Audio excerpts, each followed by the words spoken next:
So welcome back, everyone. This is Tiara Yakini speaking. For those joining us for the first time, again, I am with the ADA Compliance Unit that is housed within the Disability Rights and Compliance Division at the Michigan Department of Civil Rights. I'm happy to welcome you all to the final session of MDCR's virtual commemoration of the 35th anniversary of the ADA. So far today, our amazing speakers have examined how the ADA has paved the way for various improvements. And after looking at the past, we will now turn our attention to designing for the future. I'm excited to welcome my colleague, Kenya Lowe, to moderate this very important discussion. Kenya is the director of Michigan's Division on Deaf, Deafblind, and Hard of Hearing. She leads statewide efforts to advance access, inclusion, and community connection for Michigan's deaf, deafblind, and hard of hearing residents. When she's not working, she's courtside cheering on her sons, troubleshooting a dying houseplant, or trying to finish her coffee before it gets cold. Please join me in welcoming Kenya, along with Kaya Kitchen, Dr. Make Marate, and Sara Hendren for a powerful discussion. Kenya, you now have the platform. Thank you. Thank you so much, Tiara. I really appreciate that wonderful introduction. Again, I am Kenya Lowe. I am a Black woman with long curly hair, and I have a green shirt with a black blazer and a necklace. I'm very excited to be here today. We are all discussing the ADA 35th anniversary and looking back over those 35 years. Whew, from now until then, or from then until now, one of the experiences prior to now, I'll say, before the ADA began, I'll say I was in high school. Prior to that, in elementary and high school, excuse me, elementary, middle school, and high school, I did not have interpreters. And so I was in the classroom trying to lip read, writing back and forth. I basically had to figure it out.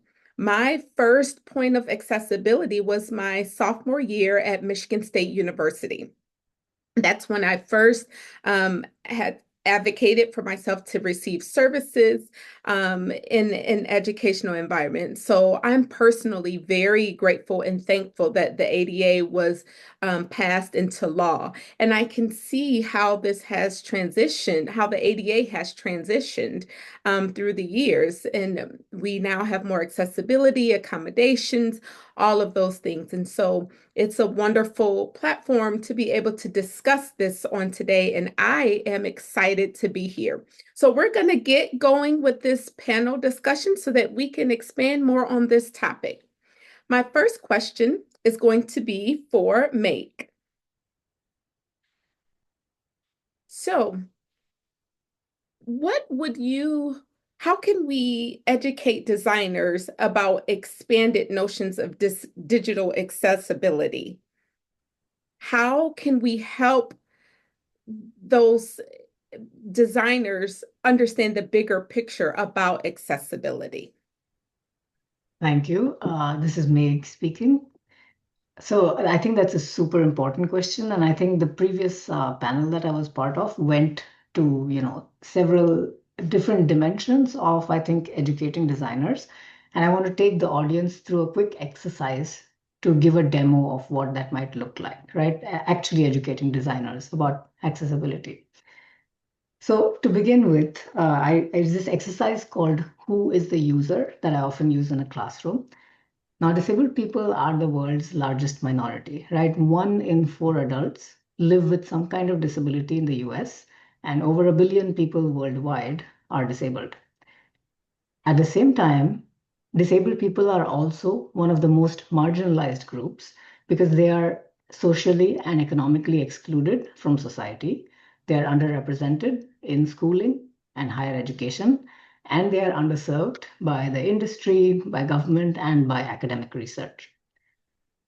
So this means that disabled people are usually absent from the spaces where technology is developed, and designers, especially those who can access education, are usually not disabled themselves. So when designing for disabled people, their first instinct is often to focus on the impairment. right? But I find that this leads to a very narrow focus in design. And in contrast, what disabled people want from technology usually aligns with what is called commonly the social model of disability. So this model makes a difference between impairment and disability. Whereas impairment is focused on sort of a loss or variation in function, disability is a loss or a limitation of opportunities to take part in the normal life of a community on an equal level with others. And in the social model, disability appears not in the person, but in their interaction with an environment that is not designed for them. And so, in this way, disability becomes a social and environmental issue and not just an individual or medical one. So, how does this translate to design, right? Let's take the example of autism and small talk. So, autism is a form of neurodiversity that produces particular ways of thinking, moving, interacting, and sensory and cognitive processing. Here we have Stella, who is an autistic student who doesn't understand the concept of small talk. And so she has trouble socializing with her non-autistic or neurotypical peers at school. So how can we build a tool to help Stella socialize with her peers? Now, designers have built a wide variety of interventions that aim to help autistic people pass as neurotypical by imitating their communication style. So for example, there are tools that can teach Stella how to do small talk, right? So let's say solution one is a program that displays prompts like the weather or the Super Bowl on Stella's smartwatch so that she can show interest in those topics and engage in small talk. So this solution focuses on her impairment and it asks her to change herself so that she can integrate into society. In contrast, Solution 2 is a program that teaches Stella's classmates how to communicate with her in a straightforward manner. So, for example, it would tell them, get to the point, instead of starting your conversation with small talk, right? And this solution is more aligned with the social model of disability, where we're not locating the problem in the autistic person, but instead in a society that tends to be designed for neurotypical people. With the result that instead of creating fixes, we are casting a much broader net and developing tools that involve everybody and not just a disabled person. And so this model reframes how we think about the problem and the solution in design.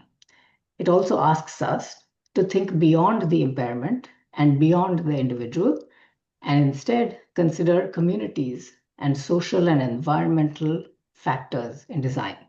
And this opens up a rich landscape of opportunities for the future. Thank you. Thank you for that very educating response. Thank you. So, Sarah, my next question is for you. How can we train young designers and architects to incorporate the needs of people with disabilities into their work? I think Meg has kind of touched on that, but I would like for you, Sarah, to kind of expand upon that question if you can. Yeah, for sure. This is Sarah speaking, and thanks to Meg. I do want to weigh in on that a little bit. Many thoughts. I mean, one of the things that I try to do in my classroom now, I've been teaching a class called Investigating Normal Design and Disability for probably a dozen years now. And in all of those iterations of the class, we have both looked at the richness of disability history and disability culture, and especially disability arts, alongside what we would call in design briefs for very practical tools. And for me, that is a really important mix. That is to say, building a house where the kind of vibrancy of disability culture, the way that disabled people have been inventing and adapting lives for a long time is really foregrounded. And I think it goes a long way to ward off the things that Make was sort of identifying, where in an engineering and even design adjacent to engineering context, we can get very fixated on what's the problem? Like a young maker needs to feel like they're pragmatically solving the problem, but they've missed along the way this kind of rich panoply of human experience that's actually on offer when we talk about disability and design.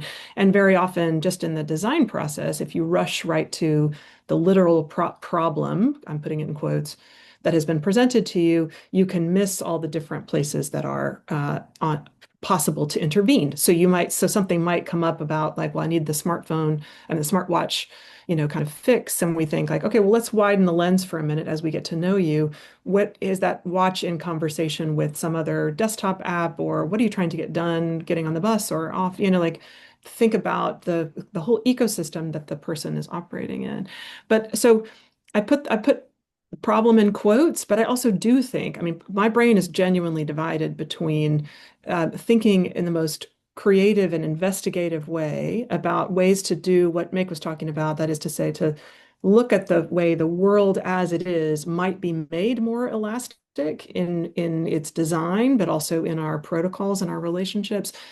And also, I meet many disabled people who want fixes for very real, practical, and, kind of on the ground, what they would call problems, right? And they're looking for partners to solve them. So I tend to take a very wide ecumenical view of the kinds of technologies and tools that could be designed. So, Meg, I don't know how this lands for you, but in those two examples that you gave, I can actually imagine desirable worlds where both the smartwatch prompt is asked for, and wished for, like somebody is actually hoping to just get some cues to get through a party or whatever it is, right? Like I don't pretend to know what people want or don't want. I'm sure I have a feeling we are aligned on this. I just want the designers and kind of occupational therapists and people who are working in those environments to hear that you can nurture many kinds of projects at the same time. It's really just about how closely can you tune your attention to who is in front of you,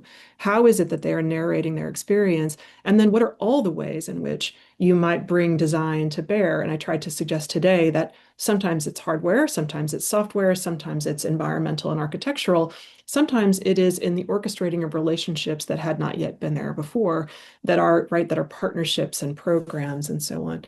I mean, I don't think I need to say to this group that obviously you should have end users in mind when you are designing anything. Somebody asked this in the Q&A. Yes, the Smithsonian is really great about this stuff, and they did lots of surveys to figure out what was going to be useful for morning at the museum. That is a very responsive to user questions kind of design. So I know people in the room are concerned about that. Are there people whose voices are at the table?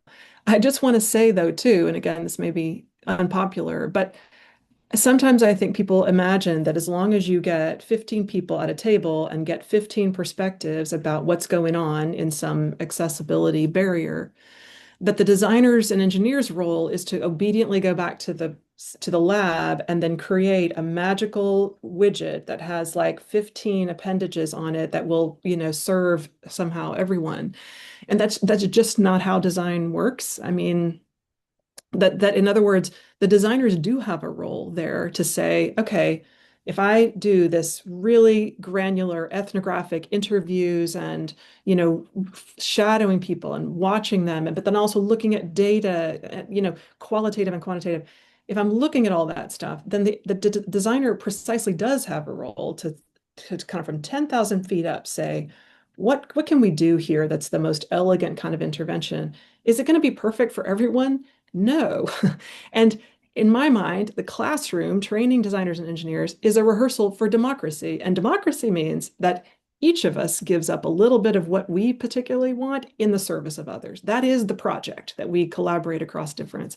So I guess I just want to say it's very easy to affirm, like, well, ask people what they want and then go build it. And I think, well, that's not actually how design and engineers, if you've really ever built something and brought it to the public, that it requires compromises, it requires, lopping off some features in order to celebrate others. So that's a long-winded answer. Sorry, Kenya, but I'm trying to hit a number of beats there.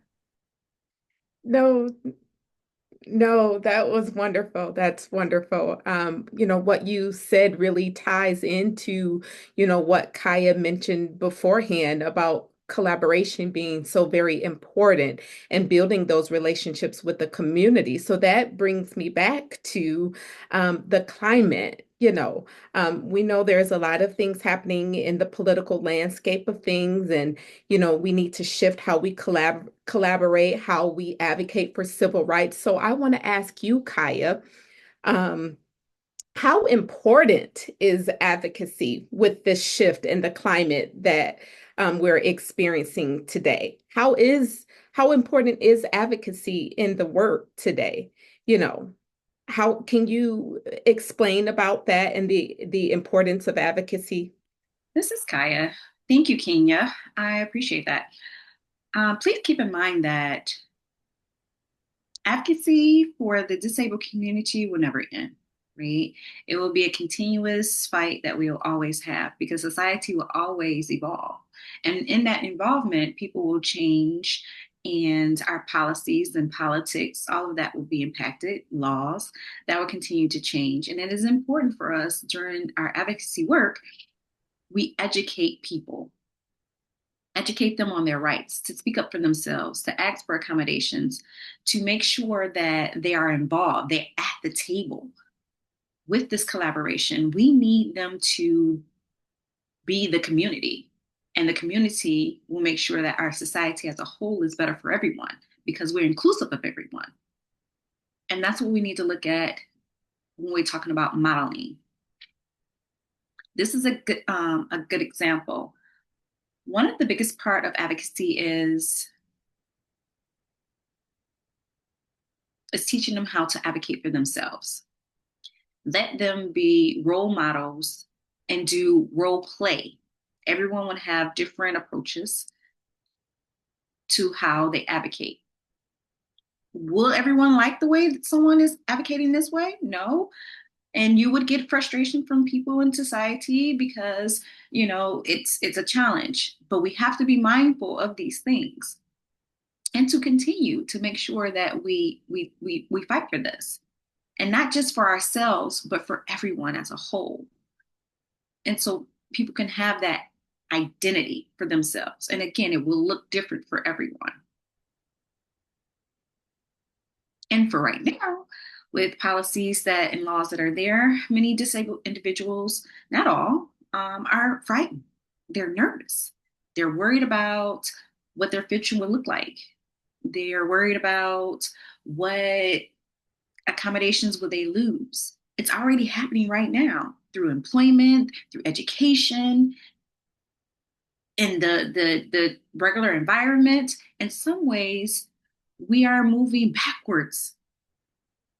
But we have to continue to push forward and push to make sure that that negative impact is minimized. What can we do to fully fill in the gap, to make sure that the gap accommodations are happening? Who are being impacted right now? What funding is being impacted? How do we, fill in that gap to make sure that these things continue, those programs continue, these accommodations continue? Set up more workshops, meetings to continue this kind of discussion, not just we're here today, but continuous. Advocacy is not just for individual communities, it's for everyone. Yes, thank you for that. Thank you. You mentioned policy change. I know we have even mentioned that technology is changing, and that requires new accessibility skills. So this question is actually for anyone to answer. How can we prepare the workforce for these new accessibility skills and technologies? How do we prepare them for that? And anyone can answer that question again.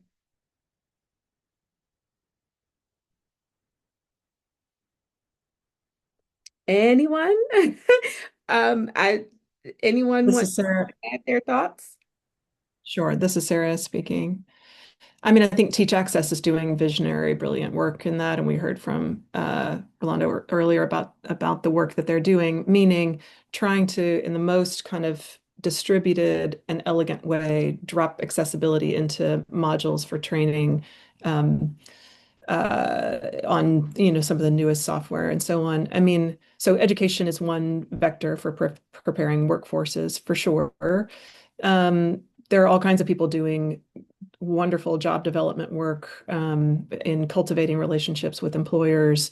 Um, and so much of that work is both, yes, awareness and kind of finding the motivations of industry leaders. So often it's also finding people on the ground who have skin in the game, right? Those people who are deeply motivated tend to be the engines of good ideas for workplace development. I will just say that, I mean, having watched my son go through a big public school system, 2,000 kids in his high school, this generation coming up is fully comfortable with sharing school with fellow students who have differences. I mean, we just have not had any. The special ed director said to me when he started ninth grade, bullying is not going to be a problem. It's 2,000 kids. Okay. So we were like, okay, trying to just sort of trust. And in fact, that has been the case, 5 floors of the school and navigating it alone and so on. Why? Because difference is naturalized, for a whole generation of students. And that way we can be quite optimistic and I think imagine that those same people who will be the workforce staff, non-disabled and disabled of the future, I think we'll have a little more just comfort with people's different ways of communicating with, I have lots of my neurotypical daughter's friends take ASL in high school. They love it, the beauty of it, the history of it. I mean, the world is really different from a Gen X perspective in that way. So anyway, lots to celebrate, and a lot of it is relational, is the headline for me.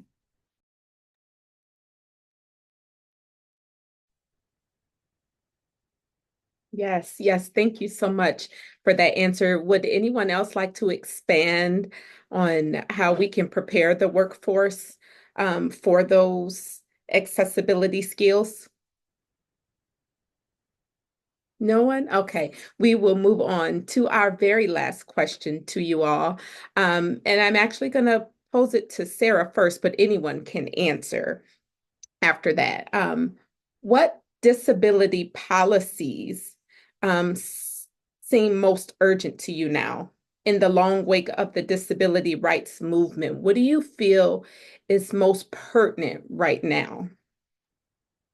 Yeah, and I think this goes to the sort of climate question. I'm curious where Kaya and Meg, and you, Kenya, too, if you want to weigh in here, are on this. I mean, my sense is that, again, I'm thinking about the elaborate federally guaranteed set of laws that have just brought my son with Down syndrome and my 2 autistic nieces through special education in this country, and they're the beneficiaries of federal policy in addition to state policy and laws. And then they're about to enter adulthood, and people who work in cognitive disability know that parents and others tend to speak of adulthood as the cliff after which policies and laws and provisions don't show up so much for adults with cognitive disabilities. So this idea that they fall off the cliff. So there's the cliff metaphor, and then there's the metaphor that I find people in disability advocacy use of the kind of beyond the ADA, like that somehow federally mandated policy should arrive in a like 360 wraparound way to deliver, everything that my son needs for the rest of his adult life. I mean, again, I think that I hear that rhetoric a lot where we go, well, we have this up to now, and then they drop off as though, right, that the good life would be what? Universal services, in a bespoke way, mandated at the federal level. I'm coming to think now that we need a right-sized mental model of which policies should arrive in which states of life and in partnership with which other kinds of entities. And I mean entities like the civic form of the family, broadly conceived, the municipality, the neighborhood. So when you think about in that nursing home situation, in Daventer, they're like, how do we make a good life worth living for older adults? Well, what do we have in our particular embodied locality? We have a university and a need for housing. We can make this, kind of match work. In other words, it's up to us. Like we can all in this, like, Eitan Hirsch calls it political hobbyism. Like we can all kind of rail on the internet about federally mandated policy, or we can think much more creatively about the local kind of arena in which we actually have some say and do that kind of creative work to make local policy or even local partnerships. The good ideas come from everywhere, in other words. So I'm wary right now of a kind of obsession about which policies in a country that is beautifully heterogeneous in every way, needs really strong localities and towns and neighborhoods and families and so on. But I wonder if other people have different views.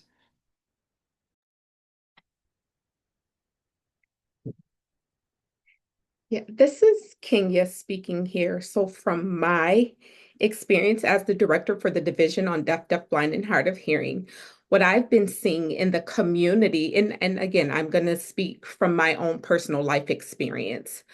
Um, there's a huge concern. You talked about the community relationships. And so as Kaya said, part of the concern about rights being taken, accessibility being taken, that is caused, those concerns stem from trauma that we have experienced. So we have to kind of encourage that empathy. People should be concerned about this topic. Accessibility. Some people say, oh, you're concerned that it's impacting you, but it's impacting other able-bodied individuals as well. That lack of access means that they are losing access to us as human beings. So that's a huge concern for me about this whole process right now. Making sure that all people, not just people with disabilities, not just the deaf, blind, or hard of hearing. This is all humans. We should be concerned about that and worried about it. And we need to have people to invest energy and time, to set up all of these possibilities and policies. You know, um, for the last 2 years, or excuse me, 2 hours, we've been talking about accessibility being for everyone. Individuals rely on it, our daily lives, our work life. It's not just for us, those who have disabilities, but it's for other non-disabled individuals as well. You all rely on it as well. You don't realize how providing accessibility is a privilege and for you all as well. And so that's a huge concern for me right now. And I think this is a very good opportunity for the able-bodied individuals to learn about this. And hopefully they will spread the word and share this knowledge. And on a daily basis, interact with individuals, talk with family and people you work with, so that this can stay in the forefront of all of our minds for everyone. So that's my 2 cents on that piece.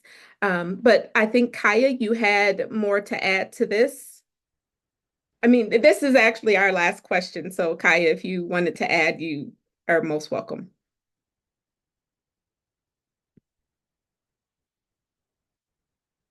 Oh, This is Kaya. Hi, I'm sorry.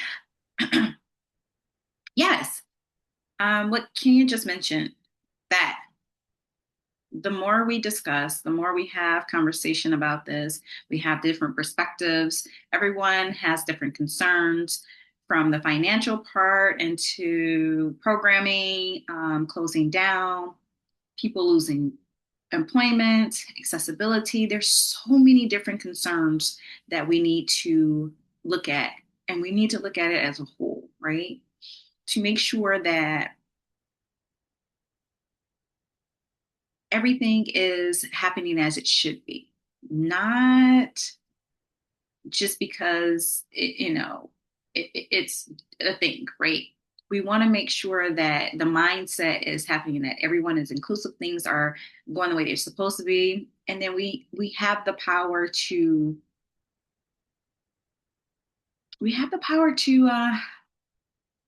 to manage that, right? It's for us, by us. That mantra. Yes.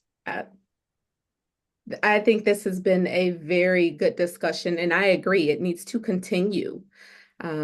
Yeah, I do want to say thank you to everyone for sharing your wisdom, your experience, your expertise. Um, you all don't realize how beneficial and important this is. There are a lot of individuals who may be watching this, and hopefully they have learned at least one thing. And so, thank you all for investing your time and energy in advocating and contributing to society and the interaction that happens on a daily basis to change our world and make it a better place. So I am grateful for this platform, and I thank everyone for showing up, contributing your inputs, and sharing yourself, who you are. So I just want to say thank you, and we appreciate you all. Tiara, back to you. This is Tiara speaking. Thank you, Kenya, and thank you, all of you, so much for the thoughtful information and considerations that you brought forth today. I hope that our audience members within their personal spheres of influence are inspired to design with accessibility in mind and to advocate for more inclusive and accessible programs and spaces. Thinking of the audience, I would now love to give them an opportunity to ask questions of any of today's speakers. Again, questions will be taken using the Q&A function at the bottom of the screen. However, if you need an accommodation to sign or voice your question, please let us know. At this time, I invite all of our panelists to turn on your cameras. Additionally, I would like to welcome State of Michigan's Digital Information Accessibility Coordinator, Jonna Still, to join us for any relevant questions that we may get concerning the state's digital accessibility efforts.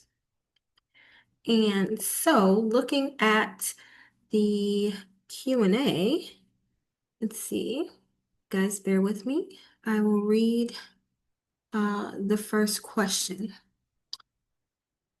So this question says, I understand that every person's disability and access needs are unique and that accessibility can look different for everyone. As we work to be proactive in creating inclusive and accessible events, are there foundational accessibility measures we can implement as a baseline? This would be in addition to asking registrants if they have any specific needs or accommodations.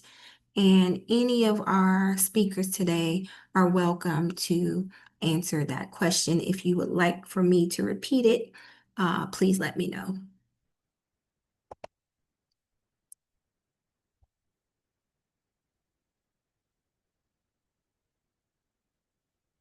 This is Tiara's. Oh, I'm sorry. Go ahead, Sarah. This is Sarah. This is Sarah speaking. I mean, I'll just say a little bit what I said before, which is that, I mean, I think, yes, everyone's needs are different. No magical bespoke world is arriving for any of us.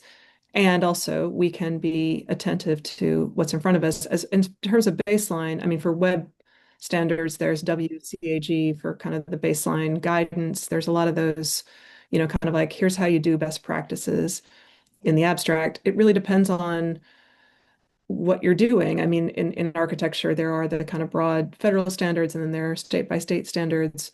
So yeah, I mean, I guess if the spirit of your question is like, I'm afraid to build something because somebody is going to come along and say, well, you wanted it to be accessible, but it's not accessible to me. I guess I would just say you should, do all your due diligence and also know that, yeah, there is no kind of fully accessible anything. There are only people who are trying to forward that horizon, and maybe it's in a small scale way like I tried to show today, or maybe it's in something that scales like web design accessibility. But within different domains of design, yes, there are those baseline kind of guidelines, and that is certainly your place to begin. This is Tiara speaking. Thank you so much for answering that question, Sarah. And again, I would like to remind our attendees that questions are being taken using the Q&A function. However, if you require an accommodation to voice or sign your question, please message the host and we will make sure that you are able to do so. Right now, going to the next question in the chat. It looks like this question is for, oh, I'm sorry, I just lost it. My apologies. Okay, so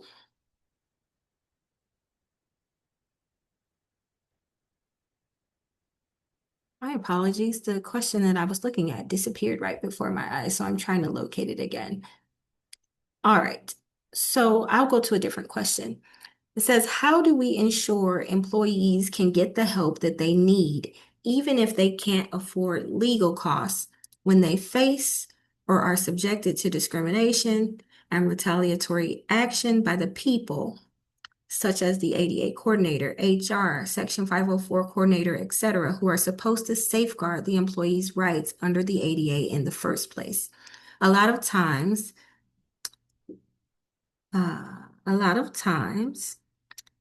these are staffed by JDs and lawyers, and accessibility isn't the first goal. It's not getting sued. Thus, accommodations are either denied or the employer does the absolute minimum that borderlines on effectiveness. And I think this question is speaking to the idea of simply being compliant versus truly being inclusive and accessible. And I don't know if any of our particular guests want to address that.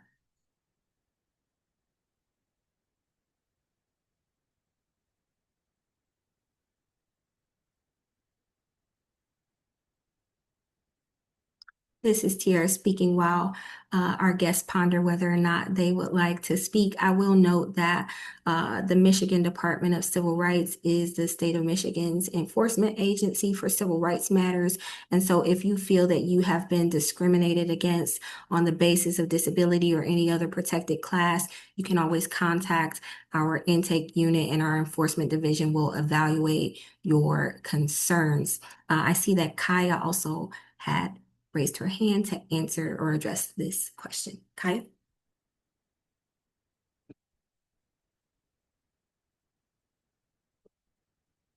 Hello, Kaya here. Yes, Tiara, that's a wonderful question. How is that happening? It happens all the time, especially with my deaf and hard of hearing clients. They will request for an interpreter. And then the doctor say, oh, well, you can bring your own interpreter or bring family member. And that actually violates the ADA.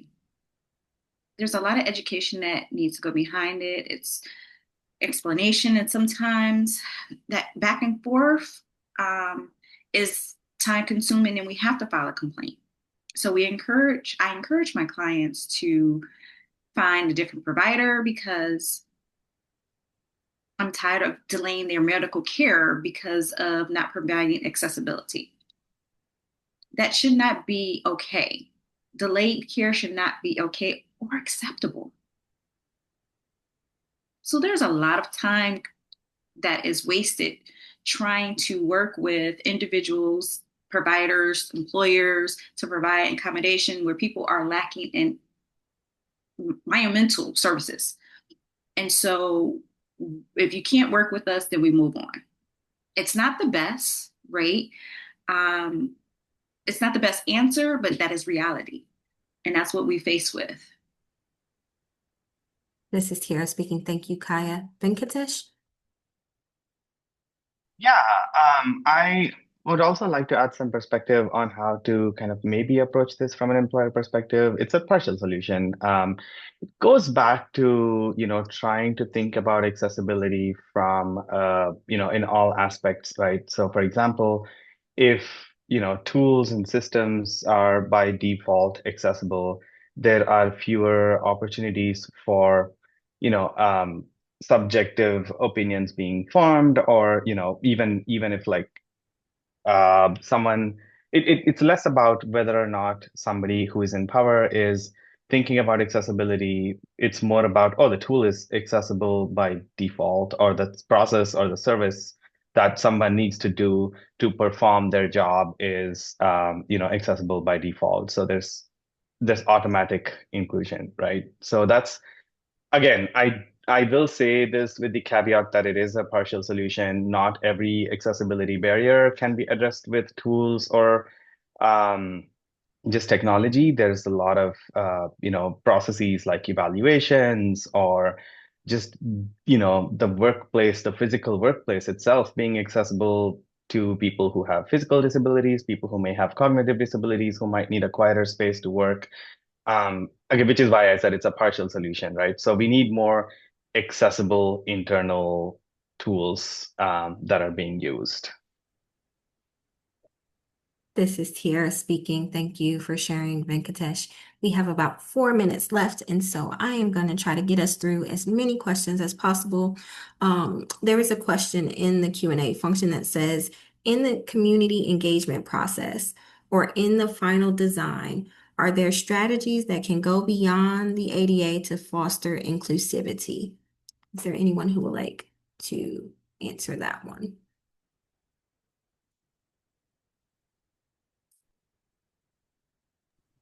This is Sarah speaking. I would just note again the language of beyond there. Like I think I worry that that sets up a kind of like ever receding goalpost, of what it is that we long for, which is to be seen and known and belong deeply in communities that thrive, right? And really, when we imagine lives worth living, I mean, all the data show, the well-being data show that it's built on relationships. So, right, on the one hand, we want the ADA and its many forms as these legally actionable, kind of guarantees at the very high level for the kinds of things that make civic life equitable, and making a kind of richly inclusive set of structures in which we are seen and known and belong is the work of a lifetime. Again, and I would say it may be thinking smaller rather than bigger, or in that beyond metaphor way, that returning to our localities, families, neighborhoods, churches, schools, all of those kind of structures in which we see and know one another. That's where making access is part of friendship, is part of thriving. So I might want to say look small rather than look beyond. I mean, and I say this as a person in design who thinks all the time about like how you can make, textured walls for wayfinding. Like there are so many creative things you can do that are, yes, beyond the ADA. But I mean, you can find that all over the internet now, the most creative designs for disability. It's just sometimes I think we want to stuff the bucket of design or technology or legal policy beyond what it can hold and stop thinking about what it is we're really trying to achieve, which is, again, rich, strong relationships in which everyone is seen and known and belongs and thrives, right? And that requires something of each one of us and that cherishes each one of us, so for what it's worth. This is Tiara speaking. Unfortunately, we are out of time for questions. However, my team has captured the questions that have been put into the Q&A box so far, and we will do our best to get you all answers when we send out some of the other resources that we promised you all. I want to thank all of our presenters once again on behalf of the Michigan Department of Civil Rights for spending this time with us today, along with our audience. We are so thankful for your presence and for your participation. It is our hope that as you reflect on the significance of the ADA, you also walk away energized to continue the fight for disability rights. For those interested in learning more about the work of the ADA Compliance Unit, please visit the Michigan Department of Civil Rights website at www.michigan.gov/MDCR. We hope to see you all again soon. And again, we thank you for joining us today.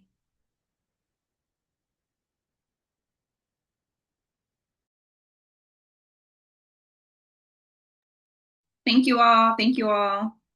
Have a good day. Thank you. Thank you. Thank you, everyone. Thanks, everyone.